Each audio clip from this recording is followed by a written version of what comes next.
memories use ECC in them for critical applications. Hamming code is one of the ECC codes. Are you familiar with Hamming code? Have you dealt with Hamming? No.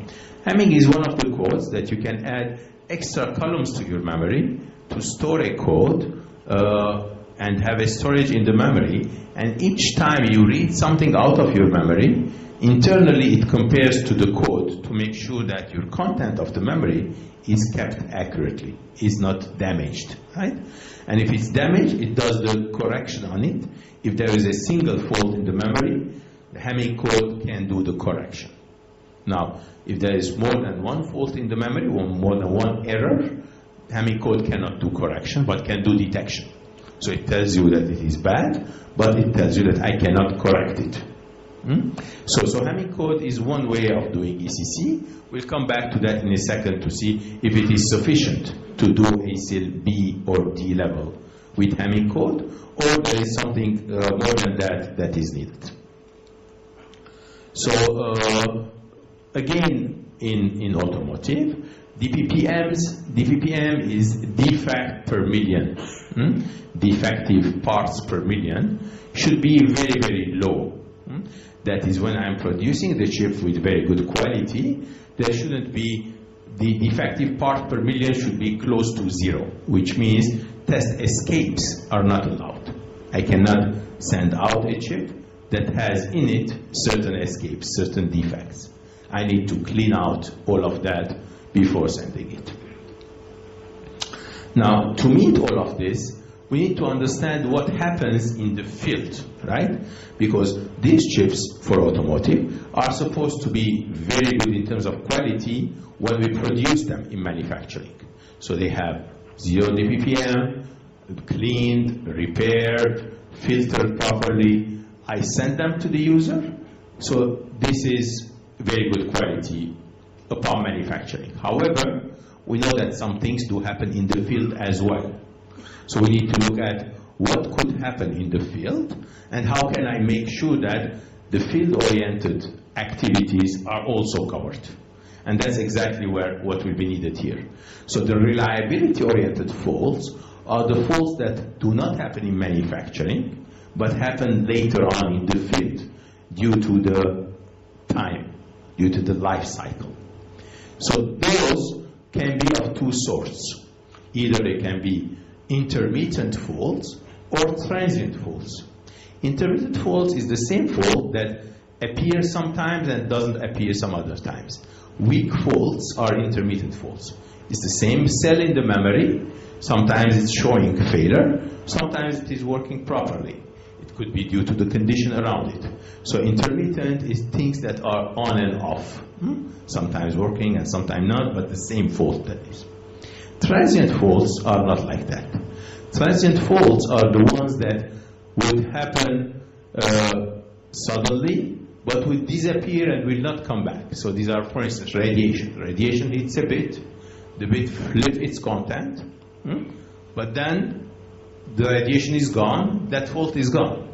So that cell does not have a permanent problem, does not need to be looked at as a permanent fault, but it's a transient one. It happened, but that reason, the radiation, for instance, disappeared, therefore that fault is not intermittent. The next radiation, when it will come, most probably will not come to the same cell again. It will come to some other cell, perhaps. So it's not like the intermittent one, where the same cell will come back again and again from time to time. So the transient fault and the intermittent faults need to be handled in two different ways. What happens in this reliability faults could be infant mortality first. We discussed this earlier. That is the faults that happen in the early life cycle. When the chip is made newly, the first 6 months of that chip life cycle could have problems in it, and those problems will be infant mortality related issues. For that, we'll see how we can clean the infant mortality thing. There are other faults that are not young age but old age related, the aging induced heart failures. Okay, so this is a degradation that comes in, that varies from chip to chip, and this aging needs to be looked at properly as well. And with every new node of technology, whether we're dealing with 10 nanometers, 7 nanometers, we need to investigate the aging, how important it is, and what can it do for us, and accordingly have the treatment for aging for those new nodes as well. The transient faults are such as soft errors. Soft errors could be due to random logic, or could be in memories as well, but it's radiation related. So when the radiation comes in, a soft error happens, and certain cells will flip their content, and that can create serious problems. Imagine you have a certain content in your RAM, and the soft error for a critical memory is flipping one or more bits of your memory. So if this content is critical information, your information is altered, is changed. So unless you have protection against the soft error, you will not be able to recover the original content. The original content will be altered. So it is important to have built-in correction for that purpose. How do we design for reliability? How we protect ourselves against reliability? One way is on the technology level, to have certain cells that are better protected. It will take more area to build those cells, but you can put some liquid-induced power mitigation, for instance, is to protect the cells in certain ways. You can protect the flip-flops to make them stronger in order not to be hit by soft errors or not to be damaged by the hit itself. I can have chip-level mitigation as well. There it can be some redundant elements I put in, some packaging which is stronger, and then I can do system-level reliability protection. For memories, I can put ECC, this Hamming code that I mentioned, error correction, or I can have logic fault tolerance as well. These are all nice things that I can do for design for reliability. If I look at the soft errors, what's happening is that the radiation is the same as before, whether they're alpha particles or gamma particles that are hitting the cells. However, in the past, when a memory cell or a memory array got a hit, one cell would flip the content from 0 to 1 or from 1 to 0, and then I will be able to correct it when I run Hamming code. I will detect it and correct it. Now, because we are shrinking the technology, the bits are smaller, they're much closer to each other, they are miniaturized. So the same hit that is coming, instead of hitting and flipping one cell, it's flipping 2 cells, 3, 4 cells together. So the content of my memory with the same soft error, with the same radiation, is damaged with multiple cells rather than a single cell. That means when I'm going to do the correction, I need to do correction of multiple cells, not a single cell only. So my Hamming code that was invented 40, 50 years ago is not sufficient anymore to do error correction for these transient errors, because it was assuming single bit is damaged and single bit correction. It cannot do multiple bit correction. If there are multiple bits, it will not correct. It will detect, it will say, memory is bad, but I cannot recover. So instead of the Hamming code, therefore, we had to create new types of codes and new types of error detection correction schemes that will help me do more correction. If 2 bits or 3 bits or 4 bits have been damaged, I can do multi-bit correction. And this shows us that the multi-bit correction is an important thing, and it's going up. And in fact, when we started to go below 90 nanometer, when we started to go to, below 28 nanometer, with 22, 16, and so on, we started to see the ratio of multi-bit failures, multi-bit errors, is becoming more than half of the failures. So the probability is more than 50%. The multi-cell upsets. The MCUs are the multiple cells of the memory being upset. So multi-cell upset is more than 50%. Single-cell upset is becoming lesser and lesser. Therefore, any correction with single-bit upset is not sufficient anymore. So this shows us how we do that. If this is my memory, I generate an ECC code, I check the ECC code, I do the error indication. This is reporting that there is something bad, and this is the correction. So if it was Hamming code, the correction will do only for single-bit upsets. For multi-bit upset, I will notify but not be able to correct. If it is multi-bit upset, the correction will not happen unless my code and the solution that I put with my memory is multi-bit correction. So gladly now we have created some multi-bit correction solutions. So the star ECCs do multi-bit correction instead of doing a single bit correction anymore. So the advanced transit error have fault tolerance in it, and this can be used in automotive applications because these are very critical, but also they are used today in biomedical, in networking, in satellites. So it's a nice, highly automated flow where it replaces the traditional ECC and it allows you to do a more intelligent ECC with multi-bit correction if we're dealing with 28 nanometer and below. Okay? So this ECC therefore is an important solution, and it does not need separate sessions. Unlike the self-testing, unlike BIST, which it's either you run the BIST or normal function, one or the other, right? So you have a different session for BIST and different session for normal testing. ECC runs in parallel with normal function. So the ECC is you're running the regular application, the regular functionality, and at the same time this extra circuitry to do the coding and checking and so on are running at the same time. So you're not having a different session for ECC. ECC is your regular session and it's running the job with you properly. For aging, we have other things that we need to look at. We need to look at the lifetime and what could happen later on. So there are a number of ways, MBTI especially, that are showing this issue. And there are, again, two aspects. One is detecting the aging, and the other is correcting it or repairing it.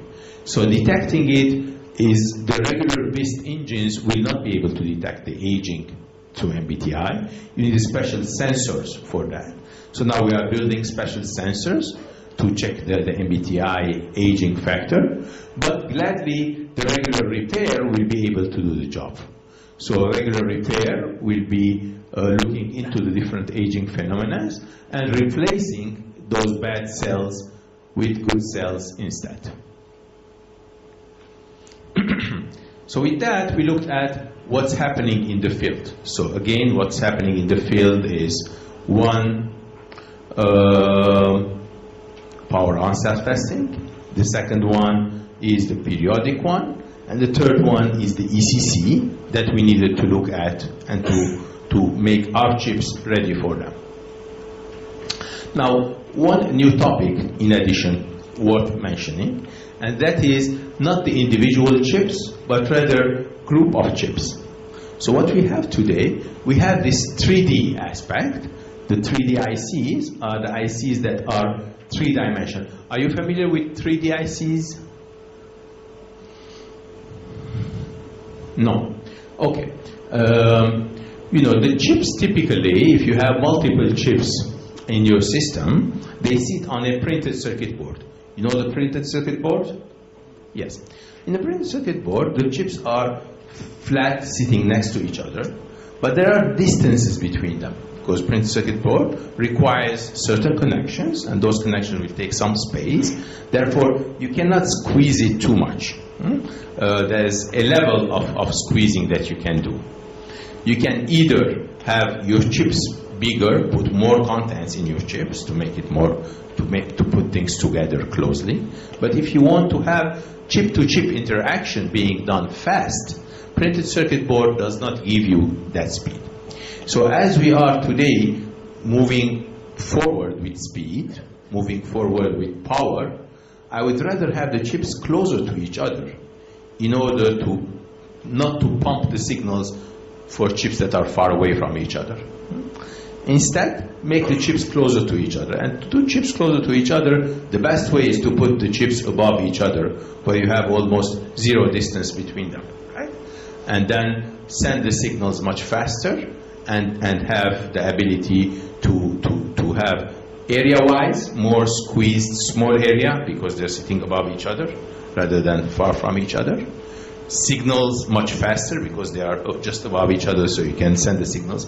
And if the distance is small between them, I don't need too much power to pump the signals, so I can save on the power as well because there's no more pumping and buffering and so on. The signals will be traveling short distances, so I can save in area, in performance, and in power. So everything will be much better if I use these technologies that are more advanced than PCB.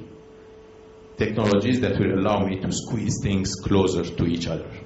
Now, to do that, I need newer solutions. Today, there are such solutions. If this is one die, this one, and this is the next die, so this is the top level die, and this is the top level die. I'm not saying a chip, because a chip typically assumes that it's a semiconductor piece which has a package on it. So it's a package chip. The die is an unpackaged chip. It's the wafer that is cut into pieces, but these are still individual dies, not chips yet, because I haven't packaged them. So if I take these non-packaged dies, like this one and that one, and I have some special connection solution, and this is new technologies, the top die will come with some bump, the bottom die will come with some bump, and I will be connecting those bumps to each other. That will allow me to have the layers nicely, and these guys talking to each other. You see there's no distance. There is zero PCB distance between these two chips, and therefore they can communicate very fast.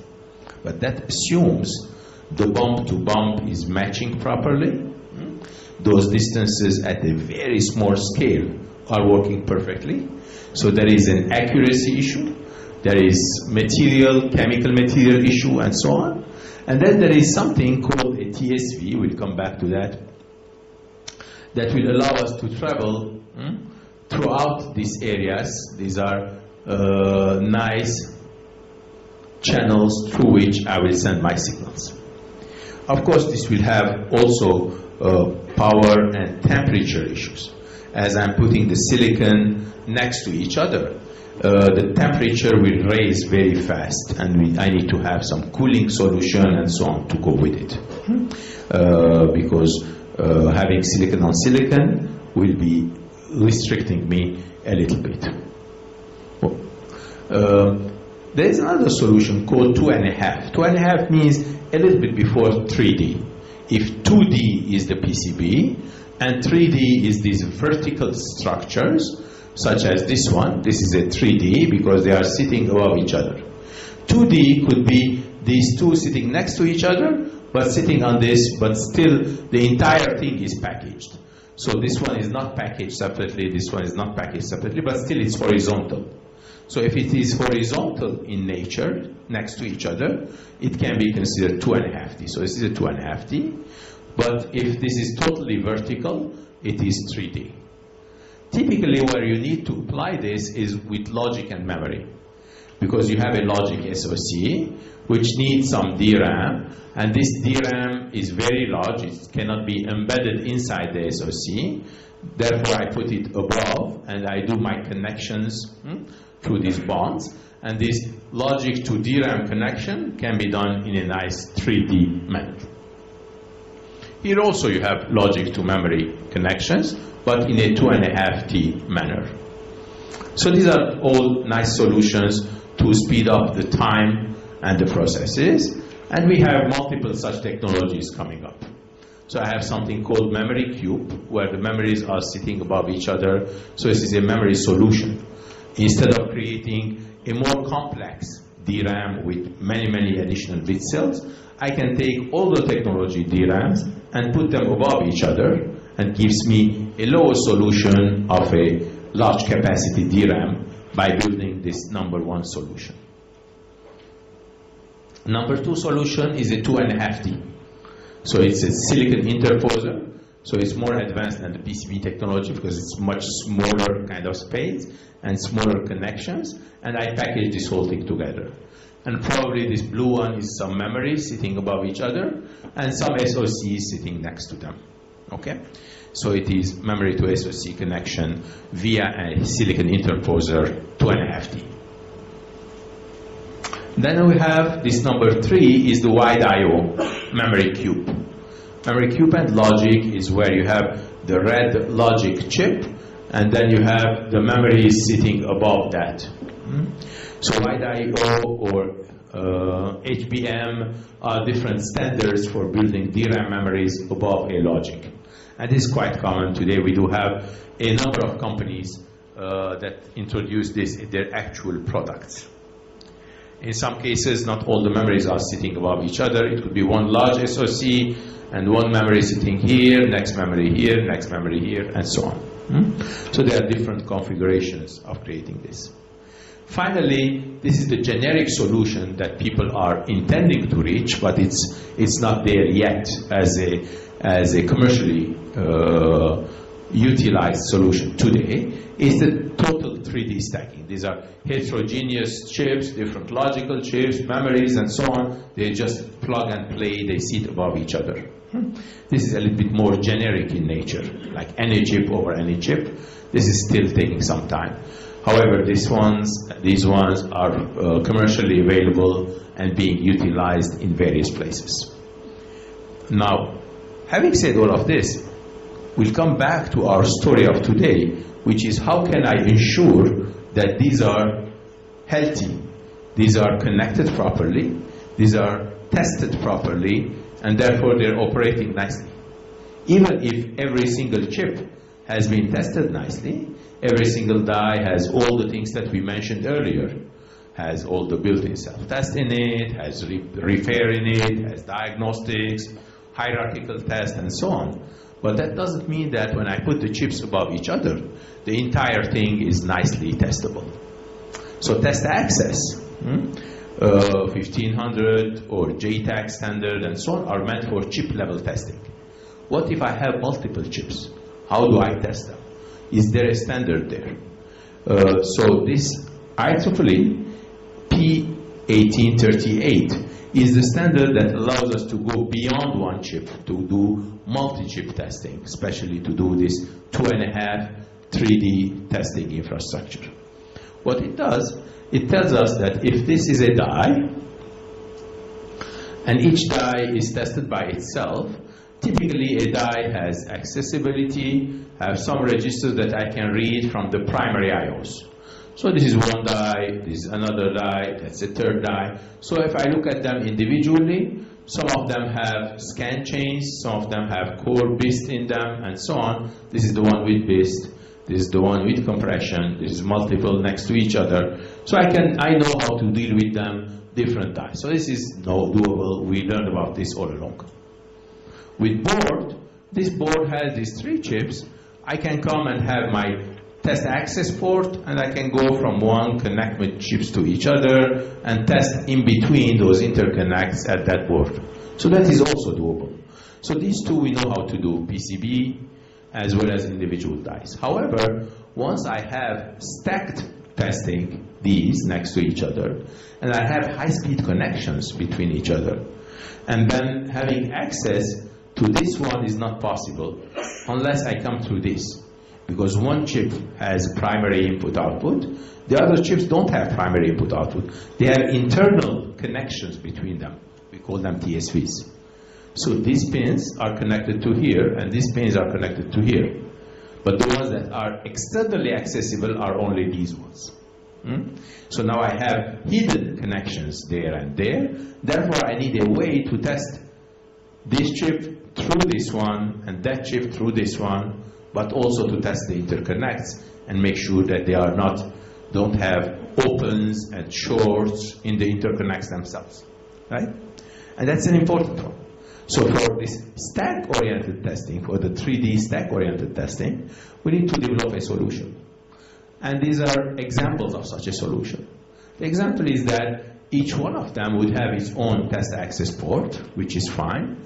But this test access port will be accessible through the bottom chip, die 1. And through the die 1, I'll go to die 2. From die 2, I'll go to die 3. I'll access the number 3. And from here, I'll access the bit of number 3, the bit of number 2, and so on. Now, the solution for that is accessibility and testing through that. For instance, if I have a logic chip and some DRAM chips sitting above that logic chip, testing the interconnects cannot be done independently of this, cannot be done from external sources. Rather, I have to build a bus between this logic chip and those, and then this bus needs to have its own embedded test and repair. It has to have its own star engine, and the star engine will exercise the memory test from here to there while going through the interconnects. So instead of the memory BIST engine sitting inside the green one, the memory BIST engine of the green one will sit in the purple one. So basically, I'm